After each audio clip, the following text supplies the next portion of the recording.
Hallelujah, Hallelujah.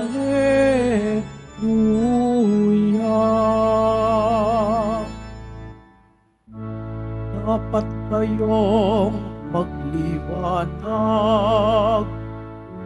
ng kabutiha'y mahayag, at Diyos ang siyang mataniyag. Hallelujah, Hallelujah, Hallelujah, Hallelujah.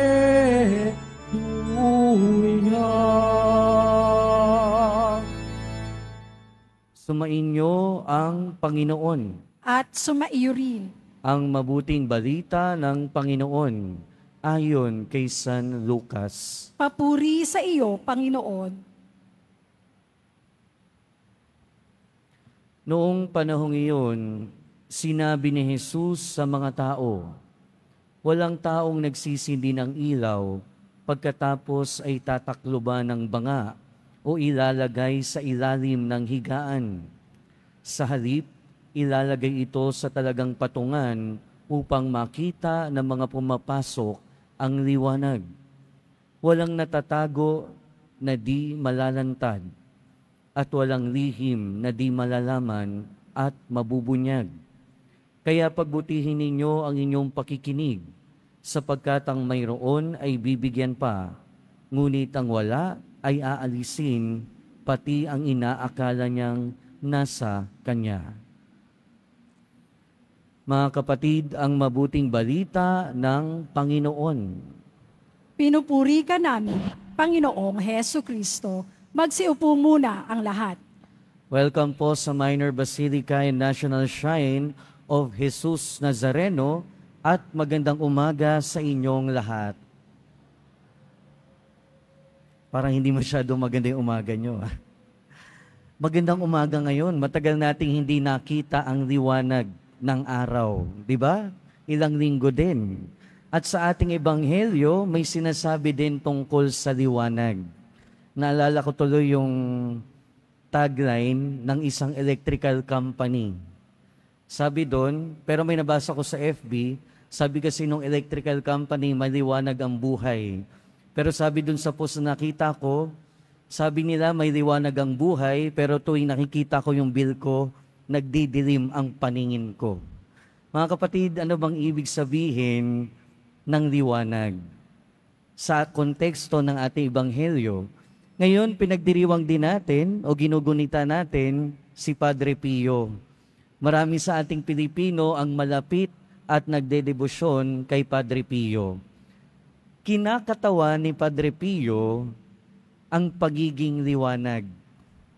Pero ang ating liwanag, huwag nating kakalimutan, ang ating liwanag ay ang ating Panginoon. Kaya nga sabi sa Ebanghelyo ayon kay San Juan, dumating ang liwanag. At ang liwanag na yon ay ang salita. At ang salita na yon ay ang ating Panginoong Hesukristo. At sinabi naman din ni San Juan Bautista, di ba? Hindi ako ang liwanag, pero ako ang naghahanda para sa liwanag. Yun ang sinabi ni San Juan Bautista. At ang buhay ni Padre Pio ay nagre-represent sa liwanag din na yun. Maraming na-convert, maraming nagbagong buhay dahil kay Padre Pio. Sa kanyang buhay, maraming nakinig sa kanya, maraming natuto, maraming gumaling, marami siyang napagaling, at marami ding nagbagong buhay dahil sa pangungumpisal sa kanya. Pero ang lahat ng yun, nangyari, yung mga pagpapagaling, yung mga conversion, at yung mga pagbabagong buhay, nangyaring lahat yon hindi dahil sa kanya. Pero siya yung naging instrumento ng pagpapagaling at pagbabago ng ating Panginoon. At alam yon ni Padre Pio. So ibig sabihin, para bagang ang ating Panginoong Hesukristo, ang araw, ang pinagmumulan ng liwanag, pero parang si Padre Pio yung buwan na nasisinagan nung pinanggagalingan ng liwanag, pero yung liwanag ng buwan, di ba, merong nasisinagan din. Sa ating buhay bilang Kristiyano, katulad ng ginawa ni Padre Pio, ganun din naman yung panawagan sa atin. Di ba, sa ibang bahagi ng Ebanghelyo, sinasabi ng ating Panginoon, kayo ang liwanag ng sanlibutan. At ngayon sinasabi sa atin, kung tayo ay liwanag, ang liwanag na ito ay hindi dapat tinatago. Ito ay pinapakita. So meaning, ang liwanag ng ating Panginoong Hesukristo ay sana dumaloy sa atin at makita ng ating mga kapwa. At pag sinabi nating liwanag kasi, para sa mga Hudyo, ang ibig sabihin ng liwanag ay ang kagandahan ng kalooban. At para sa ating mga Kristiyano, ang ibig sabihin ng liwanag ay ang liwanag ni Kristo, ang kanyang pagpapatawad, ang kanyang pagtanggap, ang kanyang malasakit sa kapwa. Di ba may mga tao, kung susuriin ba natin yung sarili natin, nakikita ba yung liwanag ni Kristo? O baka naman kadiliman yung nakikita ng ating kapwa sa atin. Di ba merong mga taong ganon? Pansinin nyo, kapag ka merong grupo, kapag ka pumupunta ka sa isang lugar, kapag ka dumating ka, yung mga tao ba doon nagliliwanag yung mga mukha? Nagiging masaya ba sila? Natutuwa ba sila sa iyong presensya? O baka naman pagdating mo, biglang nagbabagsakan, nagsisimangutan yung mga tao, biglang nagtatahimikan, baka naman may problema sa atin. In the same way, di ba may mga ganong tao na kapag ka nakikita natin, nagiging masaya tayo, nagliliwanag ang buhay natin. Pero may mga tao din naman na kapag ka dumating, parang ang bigat-bigat sa pakiramdam ng kanilang presensya. Para bagang gusto na nating umalis pag nandyan sila. Mga kapatid, yung presensya natin para yung liwanag o kadiliman sa ating kapwa. Kaya kapag ka yung presensya natin sa ating kapwa mabigat, mag-isip-isip na tayo, baka kailangan natin ng pagbabago. Pero kung yung presensya natin sa ating kapwa ay parang liwanag, matuwa tayo. Dahil nabibiyayaan tayo ng ating Panginoon.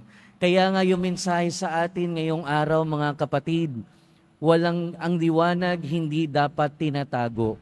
Ibig sabihin, ang liwanag ng ating Panginoong Hesukristo ay hindi dapat hanggang sa atin lang. Dapat ito ay mag-radiate, dapat ito ay kumalat, dapat ito ay makita ng ating kapwa. Ang ibig sabihin, hindi naman ibig sabihin nito magpakitang tao tayo. Ibig sabihin nito magkaroon tayo ng sincerity na maging mabuti sa ating kapwa. Dahil yon ang pagiging liwanag sa ating kapwa.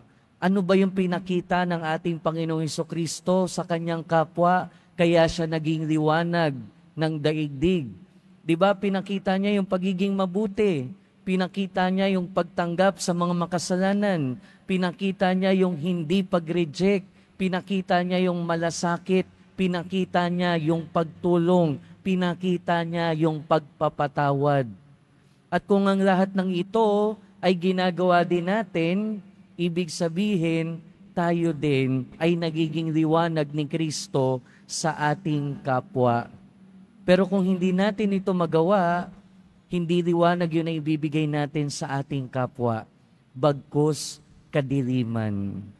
Mga kapatid, pinapakitaan tayo ng halimbawa ng pagiging liwanag sa kapwa ng ating santo ngayon, ni Padre Pio.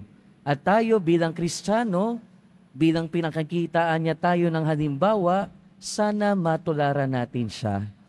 Dahil ang mensahe sa atin ngayon ng ating Ebanghelyo, maging liwanag sa ating kapwa.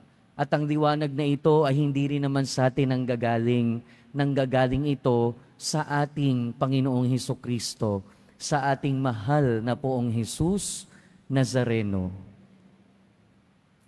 Amen.